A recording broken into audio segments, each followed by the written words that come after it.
Good morning बच्चों। आज class 12th के फिजिक्स में अभी तक आप लोग संधारित्र के विषय में पढ़ चुके थे। संधारित्र पढ़ा आपने, संधारित्र का समांतर प्लेट संधारित्र पढ़ा और संधारित्र की धारिता पढ़ा, समांतर प्लेट संधारित्र की धारिता पढ़ा। आज हम अपने नेक्स्ट टॉपिक पर चलते हैं, संधारित्रों का संयोजन। संधारित्रों का संयोजन। तो संयोजन कितने प्रकार का होता है? दो प्रकार का होता है। कितने प्रकार का होता है? दो प्रकार का होता है। तो यह मुख्यतः दो प्रकार का होता है। दो प्रकार से होता है। पहला क्या है? श्रेणी क्रम। आज हम चर्चा करेंगे श्रेणी क्रम संयोजन।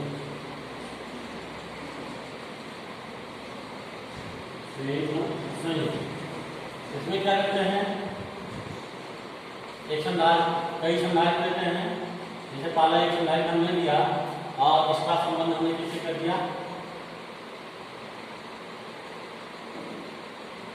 विद्युत स्रोत। किससे कर दिया? विद्युत स्रोत से कर दिया। ये मान लेते हैं इसका एक्स प्लेट है, ठीक है। और इसका दूसरा प्लेट हम लेते हैं। इसका संबंध किसी दूसरे संधारित्र से पहले प्लेट से कर देते हैं। फिर इसके दूसरे प्लेट का संबंध हम किससे कर देते हैं? तीसरे संधारित्र के पहले प्लेट से कर देते हैं, ठीक है।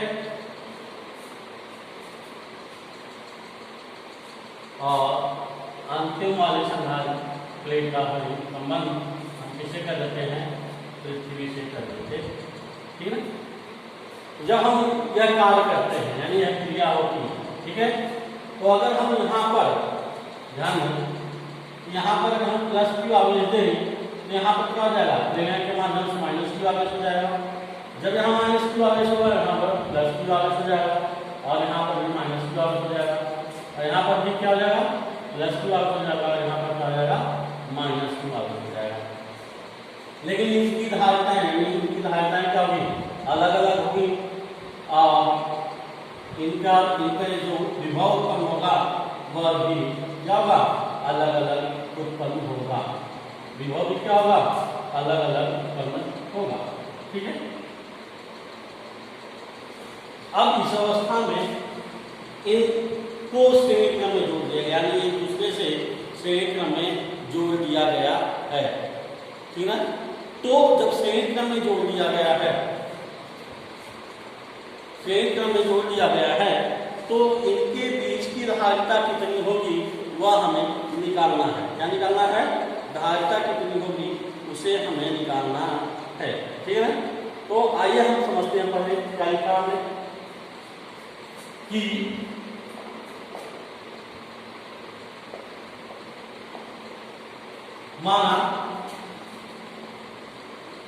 माना तीन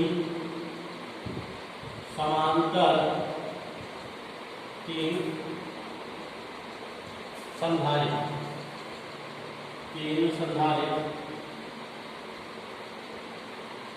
क्रमशः एक दूसरे से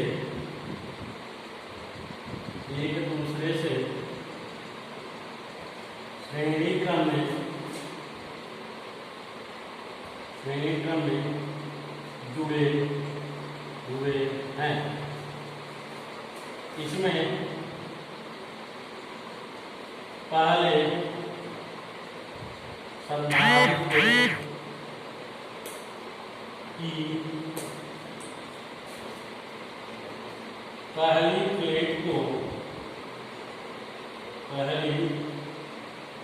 प्लेट को विद्युत स्रोत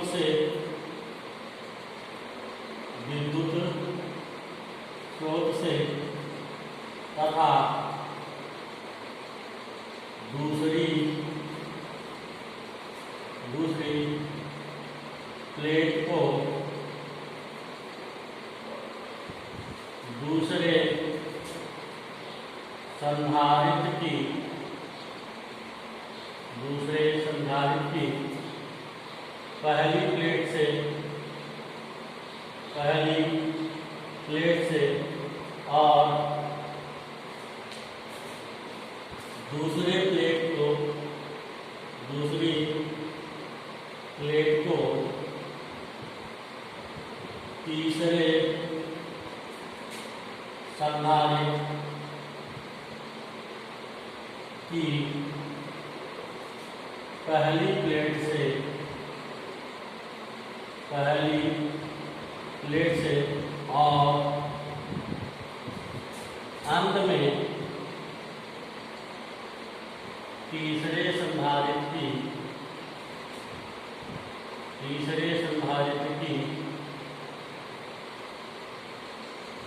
दूसरी प्लेट को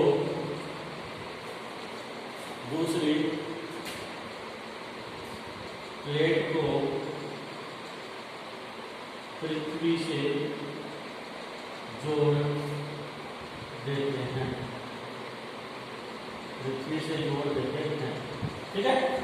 अगर इसको पृथ्वी से हमने जोड़ दिया तो अब क्या बात आती है कि माना इसमें प्लस की आवेश उत्पन्न किया जाता है, तो मान लेते हैं माना संधारित्रों को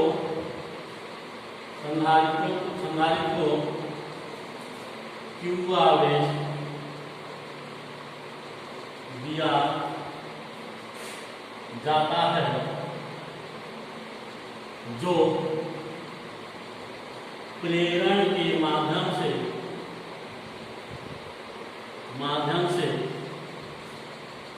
समान रूप से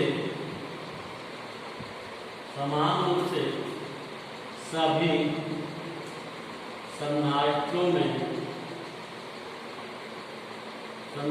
में वितरित हो जाता है। अब क्या हुआ कि जब हम प्लस की आवेश को दिए प्लेट के माध्यम से दूसरे प्लेट पर माइनस की आवेश आ गया। अब फिर पुनः इसमें प्लस की आवेश आ गया, फिर प्लेट के माध्यम से माइनस की आवेश आ गया। यह क्रिया लगातार चलती रहती है। जब क्रिया लगातार चलती रहती है तो इसके कारण क्या होता है? अतः इस अवस्था में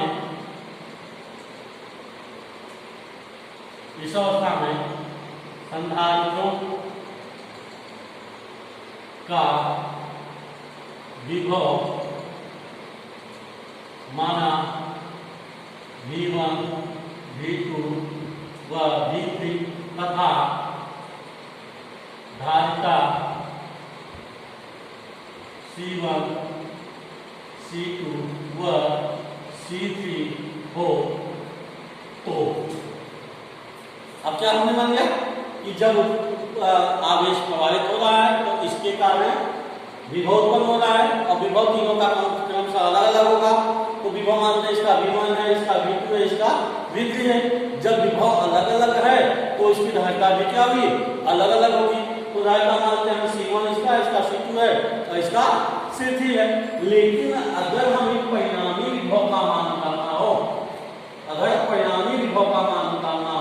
तो परिणामी विभव का मान निकालने के लिए क्या हो जाएगा? अतः परिणामी विभव क्या हो जाएगा? V बराबर V1 plus V2 plus V3। परंतु धारिता के नियम से अगर धारिता के हम नियम से निकालेंगे तो V1 बराबर क्या हो जाएगा? Q/C1। क्या हो जाएगा? Q/C1। और इसी तरह V2 बराबर क्या हो जाएगा? Q/C2 और V3 बराबर क्या हो जाएगा? Q/C3। अब V1, V2 और V3 इन तीनों का मान V=V1 plus V2 plus V3 में रखेंगे तो मान हमारा क्या जाएगा? जैसे हमने रख दिया मान हमने रख दिया, यानी V क्या जाएगा? Q/C1 plus Q/C2 plus Q/C3। अब यहाँ से अगर हम देखें तो क्या होगा? अब यहाँ पर चूंकि V बराबर क्या होता है? Q/C। V बराबर क्या होता है? Q/C। सी। जब v बराबर q अपान c होगा तो यहाँ लिख दिया जाएगा q upon c equal to q upon c1 plus q upon c2 plus q upon c3। ठीक है, जब q upon c equal to क्या हो जाएगा q upon c1 plus q upon c2 plus q upon c3। तो यहाँ से हम अगर q कॉमन ले लेंगे तो क्या हो जाएगा 1 upon c equal to 1 upon c1 plus 1 upon c2 plus 1 upon c3। यह श्रेणी क्रम संयोजन में धारिता के लिए सूत्र हो गया। क्या हो गया कि कैसे मानते हैं श्रेणी क्रम संयोजन में क्या किया जाता है कि मान लेते हैं 3 प्लेट हमने लिया। कितनी प्लेट लिया? 3 प्लेट लिया। तो 3 प्लेटों में मतलब 3 संधारित्र लिया। अब 3 संधारित्र में पहले संधारित्र की पहली प्लेट को हम किससे जोड़ देते हैं? विद्युत स्रोत से जोड़ देते हैं। और दूसरी प्लेट को क्या करते हैं? दूसरे संधारित्र की पहली प्लेट से जोड़ देते हैं। फिर इसी क्रम में दूसरे प्लेट को दूसरे संधारित्र की दूसरी प्लेट को तीसरे संधारित्र की पहली प्लेट से जोड़ देते हैं। और अंत में तीसरे संधारित्र की दूसरी प्लेट को किससे जोड़ देते हैं? पृथ्वी से जोड़ देते हैं। अब बात आती है जब हम प्लस क्यू आवेश इसको देते हैं, क्यू आवेश दिया जाता है, तो क्यू आवेश देने के कारण क्या होता है कि प्रेरण के माध्यम से इसमें विभव उत्पन्न होता है। और यह जो क्यू आवेश है वह तीनों संधारित्रों में समान रूप से वितरित हो जाता है। और जब आवेश होता है तो आवेश के कारण क्या होता है? विभव उत्पन्न होता है। आवेश के कारण विभव उत्पन्न होता है। और जब विभव उत्पन्न होगा तो धारिता उसकी होगी। तो मानते हैं इनका विभव V1 और V2 और V3 है। तो इनका परिणामी विभव अगर हम निकालेंगे तो परिणामी विभव क्या हो जाएगा? V equal to V1 plus V2 plus V3। अब अलग अलग हम निकालें तो धारिता का नियम क्या करता है? V1 इक्वल टू क्या हो जाएगा? Q upon C1। इसी तरह V2 इक्वल टू क्या हो जाएगा? Q अपान C2 और V3 इक्वल टू क्या हो जाएगा? Q upon C3। अब मान लेते हैं इन संधारित्रों को एक अगर हम मान लें, एक संयोजन में मान लें तो परिणामी क्या हो जाएगा? V equal to Q by C। अब Q by C equal to क्या हो जाएगा? Q upon C1 plus Q by C2 plus Q by C3। तो Q कॉमन लेंगे तो Q से Q कट जाएगा, बचाएगा क्या हमारा 1 upon C equal to 1 upon C1 plus 1 upon C2 plus 1 upon C3। यह संधारित्र की धारिता के लिए सूत्र हुआ। ठीक है, तो आज के लिए बस इतना ही। आई होप आप इस चीज को अच्छी तरह समझ गए होंगे। जो चीज न समझ में आई हो वह आप कमेंट बॉक्स में कमेंट करके हमसे क्वेश्चन पूछ सकते हैं। अब अगले नेक्स्ट टॉपिक में हम आपको बताएंगे कि समांतर क्रम का संयोजन कैसे होता है, उसके लिए धारिता का सूत्र क्या होता है। तो आज के लिए बस इतना ही। धन्यवाद।